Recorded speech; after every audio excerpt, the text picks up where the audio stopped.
दिल्ली विधानसभा चुनाव के लिए स्टेज सेट है। तारीखों का इंतजार था, जिसका ऐलान आज चुनाव आयोग ने कर दिया। चुनाव की तारीखों का ऐलान होने से पहले ही दिल्ली में गजब का घमासान मचा हुआ है। कोई किसी के खिलाफ पोस्टर जारी कर रहा है, कोई एआई का इस्तेमाल करके ऐसे वीडियो बना रहा है जो भयंकर वायरल हो रहे हैं, तो कोई अपने बयानों से आग लगाए हुए। दिल्ली में चुनाव के सारे रंग दिख रहे हैं। दिल्ली का चुनाव आम आदमी पार्टी वर्सेस बीजेपी कांग्रेस हो गया है। आम आदमी party versus BJP versus Congress, और इसमें अभी तक आम आदमी पार्टी को बढ़त दिख रही है, चाहे चुनावी तैयारियों की बात हो या फिर प्रचार की या फिर सोशल मीडिया पर आउटरीच की।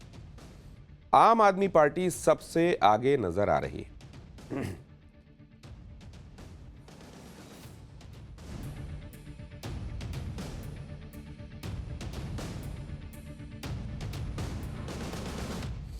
अरविंद केजरीवाल के सामने चुनावी टक्कर में बीजेपी और कांग्रेस की तैयारियां अभी तक फीकी लग रही, लेकिन पिछले कुछ दिनों में बीजेपी ने अपने कैंपेन को रफ्तार दी। पीएम मोदी ने खुद दिल्ली चुनाव में प्रचार की कमान संभाल ली, जिससे बीजेपी का जोश भी, कार्यकर्ताओं का जोश भी हाई है। दिल्ली में सबसे कमजोर हालत में कांग्रेस दिख रही है। कांग्रेस के सबसे बड़े चेहरे राहुल गांधी अभी तक दिल्ली चुनाव की हलचल से गायब है। अब जबकि चुनाव की तारीखों का ऐलान हो गया है, तो उम्मीद है कि राहुल गांधी भी दिल्ली में एक्टिव होंगे और फिर मुकाबला और दिलचस्प होगा। आज ही चुनाव आयोग ने दिल्ली में चुनावी प्रक्रिया से जुड़ी तारीखों का ऐलान किया, जिसके मुताबिक 10 जनवरी को चुनाव का नोटिफिकेशन जारी होगा और इसके बाद आचार संहिता लागू हो जाएगी। उम्मीदवार 17 जनवरी तक नामांकन दाखिल कर सकेंगे। नामांकन वापसी की आखिरी तारीख 20 जनवरी है। 5 फरवरी को दिल्ली की जनता मतदान करेगी और 8 फरवरी को दिल्ली चुनाव के नतीजे आ जाएंगे। यानी अब दिल्ली में चुनावी पिक्चर पूरी तरह क्लियर हो गई है। पार्टियों के सामने तारीख आ गई है, डेडलाइन सेट हो गई है और इसी के साथ दिल्ली चुनाव टॉप स्पीड में पहुंच गया है। आपको दिल्ली विधानसभा चुनाव से जुड़े सारे अपडेट्स आगे दूंगा, लेकिन पहले एक ट्रेलर दिखाता हूं कि दिल्ली में किस तरह से राजनीतिक घमासान मचा हुआ है।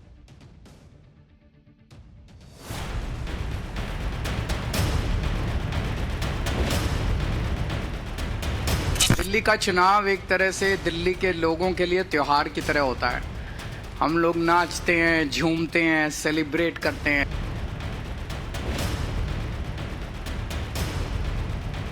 सही तरीके से ना चोर को ही पता चलता है कि पुलिस कब आने वाली है, किस गली से आने वाली है, कहां से आने वाली है। भाजपा की सरकार इस बार बनने जा रही है। हमारी तैयारी बूथ पर बहुत ज़्यादा मजबूत है।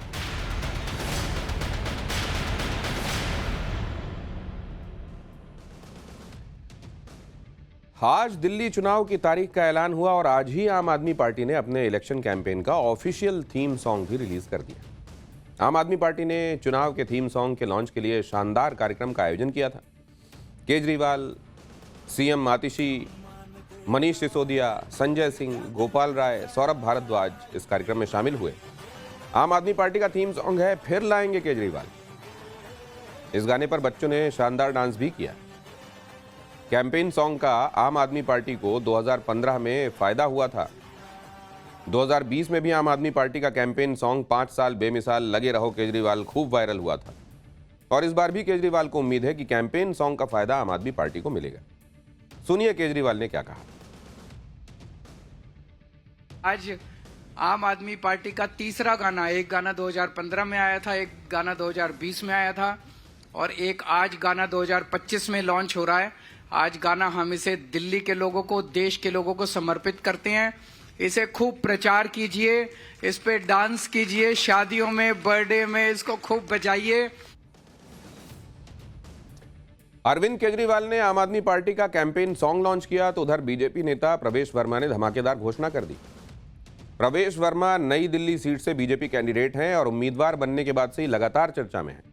प्रवेश वर्मा पर महिलाओं को पैसे बांटने का आरोप भी लग चुका है। हालांकि प्रवेश वर्मा ने कहा था कि किसी की मदद करना गुनाह नहीं है। अब इलेक्शन डेट जारी होने के बाद प्रवेश वर्मा ने आम आदमी पार्टी के काउंटर के लिए बड़ा ऐलान कर दिया। प्रवेश वर्मा ने कहा कि वो अपना दूसरा वादा पूरा करने जा रहे हैं और हर घर नौकरी का संकल्प ले रहे हैं। प्रवेश वर्मा ने हर घर नौकरी का ऐलान किया है और इसके लिए 8 जनवरी से रजिस्ट्रेशन शुरू होगा। 15 लोकेशन पर लोग रजिस्ट्रेशन करा सकते हैं। इसमें भारत की 50 से ज्यादा कंपनियां पहुंचेंगी। 15 जनवरी को रोजगार मेले का आयोजन होगा। सुबह 10 बजे से लोगों का इंटरव्यू लिया जाएगा। इंटरव्यू के बाद जिन लोगों का सिलेक्शन होगा उन सभी को नौकरियां मिलेंगी। इस योजना के दम पर ही प्रवेश वर्मा दावा कर रहे हैं कि दिल्ली में इस बार बीजेपी की सरकार बनेगी। सुनिए प्रवेश वर्मा को और फिर बताऊंगा दिल्ली की सबसे हॉट सीट पर कैसे मुकाबला दिलचस्प हो गया। ये एक तो खुद ही तो डर गए हैं क्योंकि इनको लग रहा है कि दिल्ली में इस बार इनकी सरकार नहीं बन रही है और एक बार इनकी सरकार नहीं बनेगी तो इनका सारा झूठ हमारी जनता के सामने आ जाएगा। जब देश में लॉकडाउन था, जब सारे लोग दवाई मांगते थे, इन्होंने शराब के ठेके खोले, तो अभी इनको अपनी ज़मीन खिसकती हुई नज़र आ रही है और अगले महीने तक इंतज़ार कीजिए, दिल्ली में भारतीय जनता पार्टी की सरकार बनेगी। प्रवेश वर्मा नई दिल्ली सीट से चुनाव लड़ रहे हैं जहां से अरविंद केजरीवाल विधायक हैं और इस बार भी नई दिल्ली से ही चुनाव लड़ रहे हैं। नई दिल्ली विधानसभा सीट पूरे चुनाव में सबसे हॉट सीट बन गई है और इसी सीट पर वोटर लिस्ट से नाम काटने और जोड़ने के आरोप लग रहे हैं। आप देखिए कि कैसे नई दिल्ली सीट पर चुनाव बेहद रोमांचक हो गए हैं।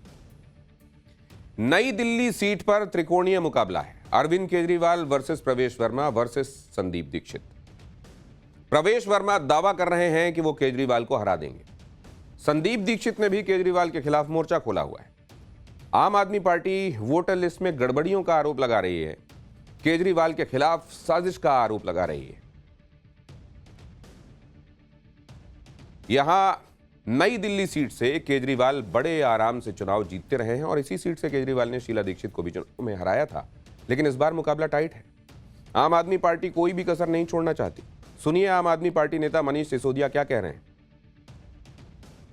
कैसे ये हो रहा है कि जो लोग दिखाए जा रहे हैं कि इन्होंने किसी का वोटर लिस्ट से नाम कटाने के लिए नाम दिया, वो लोग ही गायब हैं, वो लोग ही नहीं हैं। फर्जी एप्लीकेंट्स वोट कटवाने के लिए फर्जी एप्लीकेंट्स के नाम का इस्तेमाल किया जा रहा है। कैसे हो रहा है? और अगर कोई कर रहा है तो उसके खिलाफ चुनाव आयोग क्या कार्रवाई कर रहा है, इसको भी पारदर्शी बता देते। लेकिन दिल्ली में चुनावी डेट आने के साथ जो सियासी बवाल बढ़ गया है, उसके बीच आज चुनाव आयोग ने ईवीएम विरोधियों की भी तगड़ी क्लास लगा दी। चुनाव आयोग ने आज एक एक करके उन सारे मुद्दों पर जवाब दिया जिन मुद्दों को लेकर अगर इंडी गठबंधन और उनका इकोसिस्टम रोना रोता है तो जवाब भी मिलना था। जैसे एक मुद्दा वोटर लिस्ट में गड़बड़ी करने के आरोप। ये बात हरियाणा से लेकर महाराष्ट्र और अब दिल्ली तक हो रही है। जैसे ये महाराष्ट्र को लेकर कहा गया था कि 72 लाख वोटर जोड़ दिए गए और इसी से हेराफेरी हुई, इसी तरह के कुछ आरोप दिल्ली में वोटर लिस्ट को लेकर भी लगाए गए। लेकिन मुख्य चुनाव आयुक्त राजीव कुमार ने बताया कि वोटर लिस्ट से नाम कटवाना और जोड़ना एक पारदर्शी प्रक्रिया है जिसके बारे में सभी पार्टियों को पता रहता है और इस तरह से नाम कटवाना या जुड़वाना संभव नहीं है। सुनिए चुनाव आयुक्त। जब भी इलेक्टोरल रोल बनता है, रेगुलर मीटिंग्स होती हैं, फॉर्म 6 के बिना हो नहीं सकता। बीएलए हर पार्टी को अपॉइंट करने का अधिकार है। जो भी क्लेम्स एंड ऑब्जेक्शंस आते हैं वो हाथ की हाथ हर पॉलिटिकल पार्टी के साथ में शेयर किए जाते हैं। वेबसाइट पे ड्राफ्ट डाला जाता है। पोलिंग स्टेशन के रेशनलाइजेशन में कंसल्ट किया जाता है। कोई डिलीशन हो ही नहीं सकता जब तक उसके पीछे फॉर्म 7 ना हो। यहां तक कि अगर किसी की डेथ हो गई है, उसका भी डेथ सर्टिफिकेट हम अपने रिकॉर्ड में लगा के बीएलओ के माध्यम से रखते हैं। दिल्ली चुनाव में अभी तक तो ईवीएम पर सवाल नहीं उठे हैं क्योंकि दिल्ली में आम आदमी पार्टी लगातार जीतती आ रही है। ऐसे में विपक्ष ईवीएम को मुद्दा भी नहीं बना पा रहा है। हालांकि जो भी सवाल उठ रहे हैं उन सभी पर आज चुनाव आयोग ने जवाब दिया। वोटर लिस्ट पर चुनाव आयोग ने कहा कि हर साल अक्टूबर में लिस्ट का वेरिफिकेशन किया जाता है। सभी राजनीतिक दलों को वोटर लिस्ट दी जाती है। नए वोटर बनाने की प्रक्रिया पार्टियों को बताई जाती है। बिना वेरिफिकेशन किसी का नाम हटाया नहीं जा सकता।